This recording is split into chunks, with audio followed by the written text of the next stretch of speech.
is Donna with More Than a Review, and we're here with Jennifer, who is the author of Press On and an ultra athlete.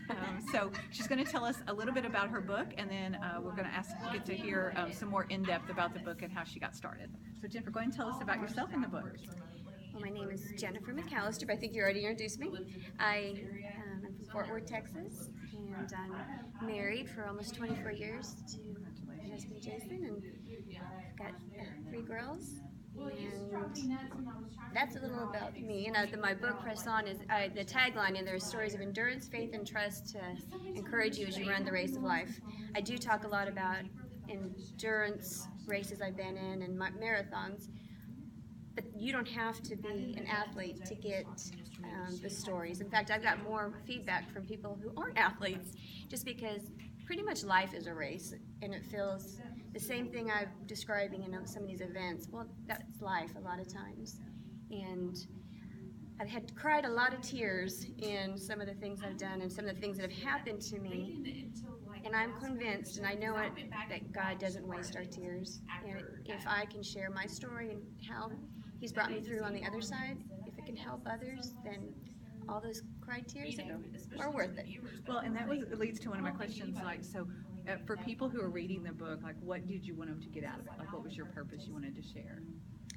So many. Because the book has 33 different chapters, and it could be a devotional, it could be, you can read one a day, inspirational, but there's many lessons. I think perseverance and trust are some big themes in this book.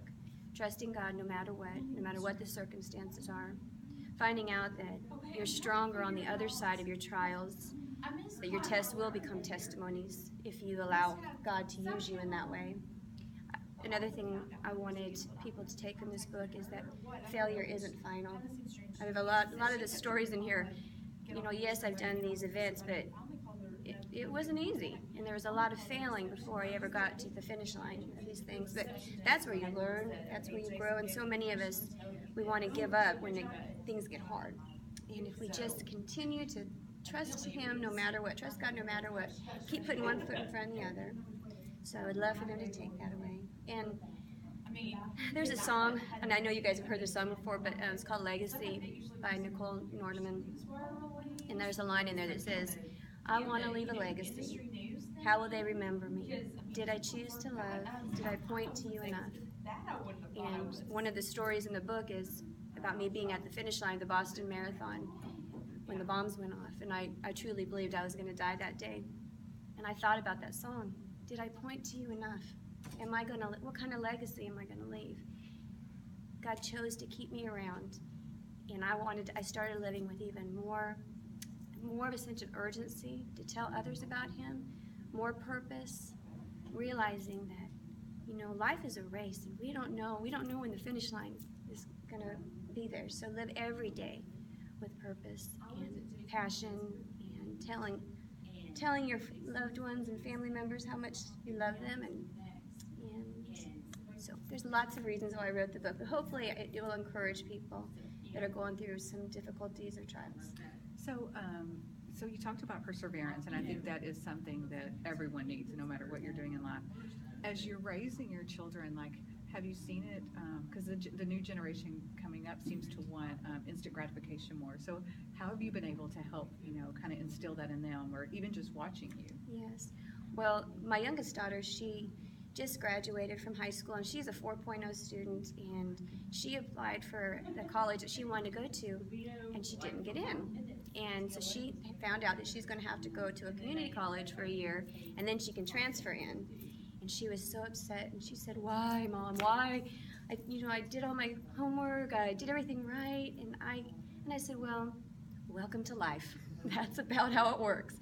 I don't know of anything worth doing where you haven't had a hurdle placed in front of you. So I go, so now you have to determine, is this the school that you really want to go to? Because if it is, okay, I guess I'm going to the community college for a year, and then I'll get to my dream of going to this school." I go, but you have to decide. You can quit and say, forget it, I'm going to try a different school. You determine what you want. But yes, everybody wants instant gratification. I can't talk gratification, but it doesn't happen that way. And I hope that I taught my kids that. Wow, no, that's good. So tell us a little bit about, because I noticed on your website, so you have the t-shirts with the scripture. So tell us a little bit about that.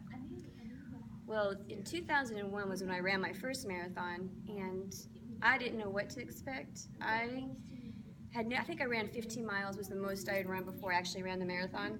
Well, when I got to mile 17 of that marathon, I thought I was going to die. And if I wasn't going to die, I wanted to die because the pain with my legs. I knew nothing about running back then. I knew nothing about nutrition. I had my hair down. I had long hair and it was down. By that time, it was all matted. And but I was hurting for certain. And right about that time when I felt like I can't put one foot in front of the other, this girl ran in front of me and she had it was just a t-shirt with a marker that she had used and wrote, "I can do all things through Christ who strengthens me," on the back. And it was like life was breathed into me when I read that. And I needed that reminder. Because when we're hurting, we sometimes forget the promises of God. All we feel is the pain. And so I needed that reminder. So I ran up to her and I said, "Oh, thank you. I needed to be reminded that I can do all things through Christ who strengthens me." And she says, "What?" And I go, "It's on the back of your shirt." She goes, "Oh, that's right." She goes, "I needed that reminder too." And we were able to encourage each other and then ultimately finish that marathon. And there was such a feeling of victory in that, doing something that I didn't think I could do and she didn't think she could do, but we did. And after that day, I said, "You know what? I'm a graphic designer, a web designer. I love the Lord. I'm involved in fitness. Why don't I design workout wear with a Christian message?" And so that's what I started doing. And for years, I would go around to different health fairs and marathons and set up my booth. And I wanted to encourage others and be encouraged. So how God's economy works.